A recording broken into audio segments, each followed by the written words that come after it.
What is up, guys? COD gameplay here, and today I have a match on Dome in Domination, and I get a Moab with the P90. I'd have to say that Dome is not the easiest map to get a Moab on. The reasoning? Well, because there's just so much random stuff that could go on and happen, okay? Dome, you're just turning a corner and bam, random nade across the map, they toss it through 3 windows, bounces off a ledge, hits the wall, bounces back, and kills you. The chances of like just the most random things in the world happening to you on Dome is just so common, and it pisses me off, I have to say. It like gets me so angry if I'm like on a Moab streak and then all of a sudden I die. I'm like, that was not my fault. The guy spawned literally right beside me. But anyways, my topic for today, which said to me by Give Me My Money, is freshman tips. The reasoning, well, I just finished high school. I finished my last exam. My English provincial was 40% of my grade for English yesterday. And now today I am completely done everything. I never have to go back to my school again. And that's really freaky. It's kind of weird actually. But now that I've gone through high school, I have some tips and probably some help for all the other people going into high school. Now, I know probably the average viewer of my channel is anywhere from 12 to maybe 18. So if you're 12, you would be probably in grade like 7, 8. And so you're probably either going into high school pretty soon, or if not, you're going into high school like very, very shortly. So these tips can probably help you a little bit, but the main thing that you really need to focus on while in high school is you need to be yourself, okay? With all of the things going on in high school, lots of people get pressured into just not being their self, and that's probably the worst thing that you could do. Being fake will never ever get you anywhere, and I can promise you that. If you be yourself, your high school probably has anywhere from, I don't know, 500 to 2,000 people in it. My high school had 1,500 people in it, so obviously I'm gonna find at least one person that has a similar interest as me. If you join clubs, sports teams, you're gonna find even more people that you're in, like, that have the exact same interest as you. But if you're going straight into high school, I'd say the first thing that you want to do is be outgoing. When you first get into that first class of high school, everyone is so awkward.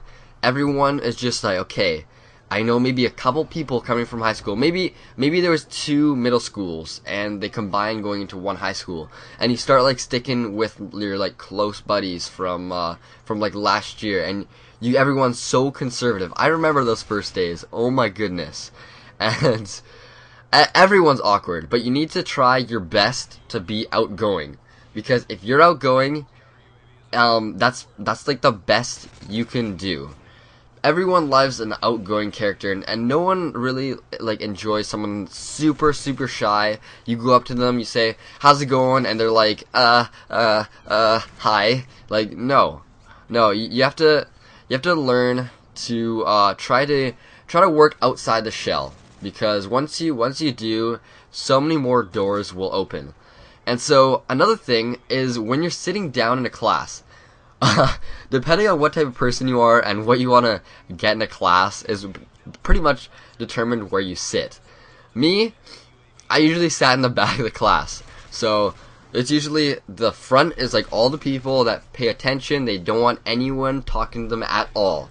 The front of the class. Middle of the class is usually maybe people that couldn't get to the back of the class or couldn't get to the front of the class. Then the back of the class is everyone that just talks. They don't really care that much.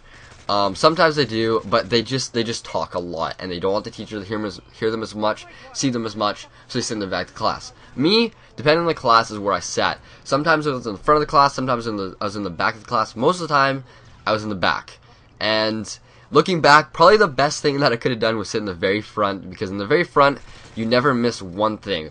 How many times do you take a test, and you're like, oh shit, I swear I have never learned this in my life. He never taught this. Give me a break.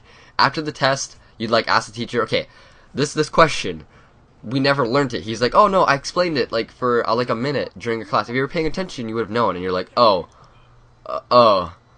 fuck. That's awkward. And then you're just like, okay, well, at least it was only 1 mark. But you need to, when going to high school, another thing that you need to do is balance everything. So you're gonna have social life, you're gonna have academics, and then you're gonna have like sleep. Those are the 3 things you're gonna have to balance. And going to high school, you probably haven't learned to balance those things yet.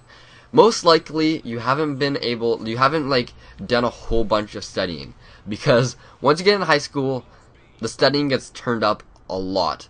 Grade 9, at the very beginning of high school, it doesn't even matter. Grade 10 barely even matters. All that matters is grade 11 and 12. Barely even 11. But if you do everything correctly, you can make it so your grade 12 year is a lot easier. For me, my grade 12 year was absolutely ridiculously hard, and I ended up clutching it. Thank God. I had to try so hard in this last year. It was unbelievable. But like I was saying, you need to be able to balance social life, sleeping, and academics. Now, chances are it's going to be very, very difficult. If you're joining sports teams, clubs, you're trying to get good grades, and maybe you have a girlfriend, and maybe you're also trying to hang out with friends. It's really, really difficult. Now, if you want, usually you're going to have to sacrifice at least one thing. If you're going to want sleep and academics, good grades, you're probably going to have to sacrifice a little bit of social life. If you're going to want to get lots of sleep and maybe good social life, you're going to have to maybe sacrifice a little bit of academics. And if you're going to want both academics and social life, chances are you're going to be sacrificing on sleep quite a bit. In the last semester, I probably slept for, on average, 5 hours per night. Every single day, 5 hours. So in a week, I'd maybe get 40 hours of sleep. And that's pretty draining, if you ask me. But in the end, it was worth it. And you learn through high school what you do and you don't, because there's things that you don't do. Also, one thing: be nice to everybody and never hold a grudge. Okay, it's freaking high school. Okay, you're still a kid. There's lots of time to live, okay? Do not hold any grudges, okay? That's probably the worst thing that you can do. Me, I walk through the hallways, and I know everyone, right? And you always say hi to everyone, and just be an outgoing character. Be nice to everyone, and everyone will like you. It doesn't matter if you're popular, if you're not popular. If you're nice to everyone, everyone will like you. It doesn't matter. But anyways, thanks for watching, guys. I hope you guys liked it. If you do, give it a like, and if you guys might need it in the future, if you guys are going to high school later, save it as your favorite so you can go back and maybe watch it again before the school semester starts. But anyways, thanks for watching, guys, and I'll catch you guys later. Peace.